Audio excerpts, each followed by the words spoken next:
أعوذ بالله من الشيطان الرجيم بسم الله الرحمن الرحيم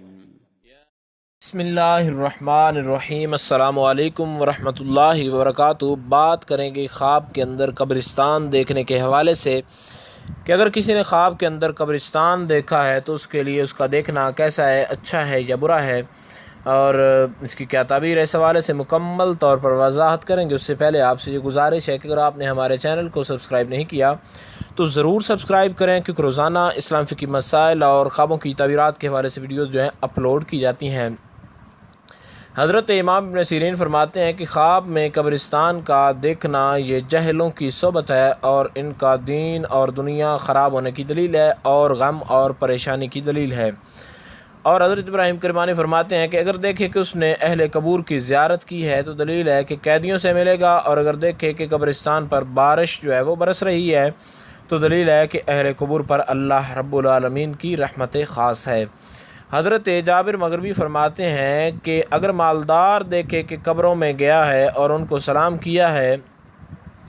تو دلیل ہے کہ اس کا مال جو ہے وہ ضائع ہو جائے گا، اور یہاں تک کہ یہ بھیک مانگنے پر مجبور ہو جائے گا، کیونکہ قبرستان جو ہے یہ جو ہے ناداروں کی جگہ ہے۔ اور اگر دیکھے کہ معلوم قبرستان کے اندر گیا ہے، یعنی قبرستان کے اندر گیا ہے اور وہاں سے قبروں کو پہچانتا ہے، اور وہاں سے دیکھے کہ قبروں سے مردے اٹھے ہوئے ہیں تو دلیل ہے کہ اس جگہ کے لوگ مصیبت اور محنت میں گرفتار ہوں گے۔ اور اگر دیکھے کہ قبریں کھلی ہیں اور بعض مردے جو ہیں وہ بعض مردے ہیں اور بعض زندہ ہیں تو دلیل ہے کہ اس ملک کے اندر جو یا اس کے گھر کے اندر، اس کے علاقے کے اندر پریشانی جو ہے بہت بڑی آنے والی ہے۔ حضرت امام جعفر صادق فرماتے ہیں کہ خواب میں قبرستان کا دیکھنا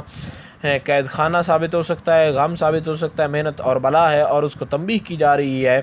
کہ تم نے بھی بالآخر یہیں آنا ہے، اس وقت کی تیاری کرو۔ تو یہ دنیاوی بندے کو اس کا دیکھنا اس کے لیے برا ہے، اور اگر کوئی دینی بندہ دیکھے تو اس کے لیے دلیل ہے کہ اس نے اپنی قبر کو، آخرت کو یاد رکھا ہوا ہے۔ امید کی جا سکتی ہے خواب کے اندر قبرستان دیکھنے کے حوالے سے جو تعبیر تھی اس کی آپ کو سمجھ آ گئی ہوگی۔ پھر بھی اگر آپ کو کوئی ڈاؤٹ ہو، کوئی پریشانی ہو،